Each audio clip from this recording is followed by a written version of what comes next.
はい、というわけで皆さんどうもこんにちは、奥沢でございます。今日はですね、この新しい Xperia One Mark V のカメラ周りの性能をね、皆さんにご紹介したいなというふうに思います。スマートフォンのカメラって確かに毎年毎年着実に進化はしているものの、何かこう飛躍的な進化っていうのはここ数年なかったんじゃないかなと。カメラの心臓部っていうのはやっぱりイメージセンサーなわけですよね。イメージセンサーっていうのはさすがに毎年毎年こう大幅な進化を遂げるっていうことはやっぱり難しいわけですよ。アーキテクチャの変更みたいなものは数年に1回のサイクルで行われるかなと思うんですけれども、それがね、今年です。この Xperia One Mark V には新しいイメージセンサー Exmor T4 Mobile っていう2層トランジスタ画素積層型の CMOS センサーが搭載されています。で、皆さんカメラに詳しい方だったらディメン照射型の CMOS センサーっていうのはね、聞いたことある人もいるんじゃないかなと思うんですよ。例えばこういったハイエンドのミラーレスカメラに搭載されているのも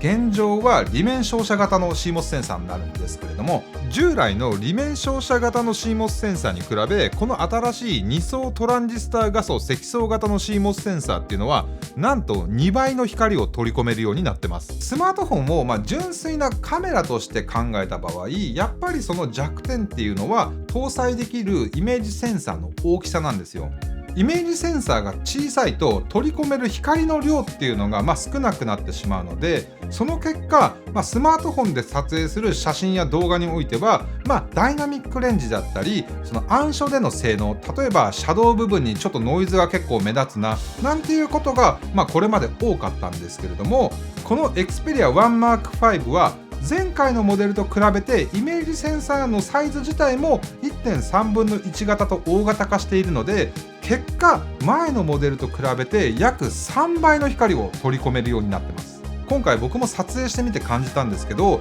従来のスマートフォンよりも多少綺麗に撮れるなっていうレベルではなく、はっきり言ってフルサイズのセンサーを搭載しているカメラにも引けを取らないレベルで撮影ができるようになってます。で、その新しいセンサーを搭載しているのがこのメインカメラとなっていて、有効画素数は約48メガピクセル、記録画素数はピクセルビニングを使用して約12メガピクセルとなってます。で、それ以外の2つのカメラは従来のモデルと比べて基本的な部分は変わっていないんですけれども、ただしこの望遠カメラは光学ズームレンズのアルゴリズムが従来よりも進化しているので画質は向上してます。で、それだけでもう本当にこの Xperia One Mark V では綺麗な写真や動画が撮れると思うんですけれども、もちろんそれだけじゃありません。今回僕ね、この Xperia One Mark V を使って作例動画を撮らせてもらって、でそれをご覧いただいた方であれば、いやーさすが奥里さん、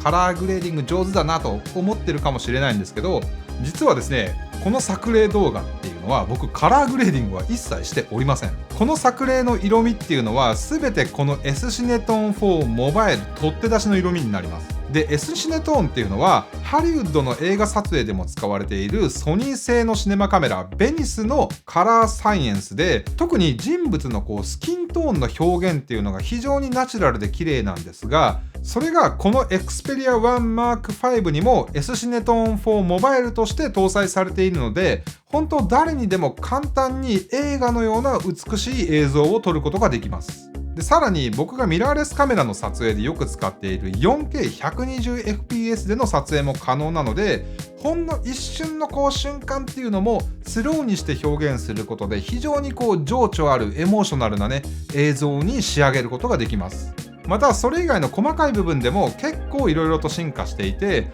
例えばこのフロント部分に音声有線マイクが搭載されたことによって人物の声を非常に聞き取りやすく撮影することができます。これが声有線マイクを使ってます。すぐ隣でね車がバンバン走ってるんですけど、僕の声は綺麗に聞こえてますかね。こういった Vlog モニターと組み合わせて使うことによってこの背面カメラを使ってハイクオリティに、自分のね映像を確認しながら、Vlog を撮影することができて、かつ音声も綺麗に撮ることができます。またこういった今見てもらってる動画にありがちな、製品レビューの動画で、はい、今日紹介するのはこれですって言った時にここにピント合わないじゃないですか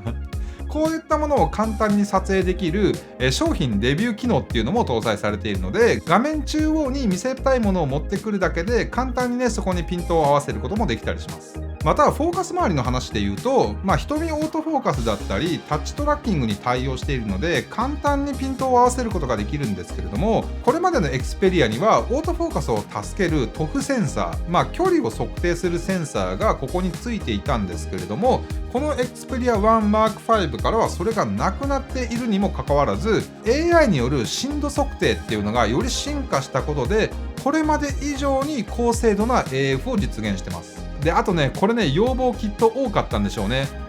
ビデオグラフィープロは縦型動画っていうのは当然これまでも撮影できたんですけど、UI が横向きのままだったんですよ。っていうね、なかなか硬派な仕様だったんですけれども、今回からちゃんとね、こう縦にすると、UI が縦型に最適化されるということで、縦型動画っていうのも非常に撮影しやすくなったんじゃないかなというふうに思います。はい。というわけで、ちょっと駆け足にはなってしまったんですけれども、今日紹介するこの Xperia One Mark V の、カメラ周りの進化っていうのは、まだ細かいところはちょこちょこあるんですけれども、以上となります。スマートフォンを選ぶ上で、やっぱりカメラっしょと思っている方にとっては、これは本当最高の一台になるんじゃないかなというふうに思います。また、この Xperia One Mark V で撮った僕の作例動画っていうのをね、まだ見てないという方は、ぜひそちらの方もチェックしていただければなというふうに思います。はい。というわけで、では、また次の動画でお会いしましょう。ピース。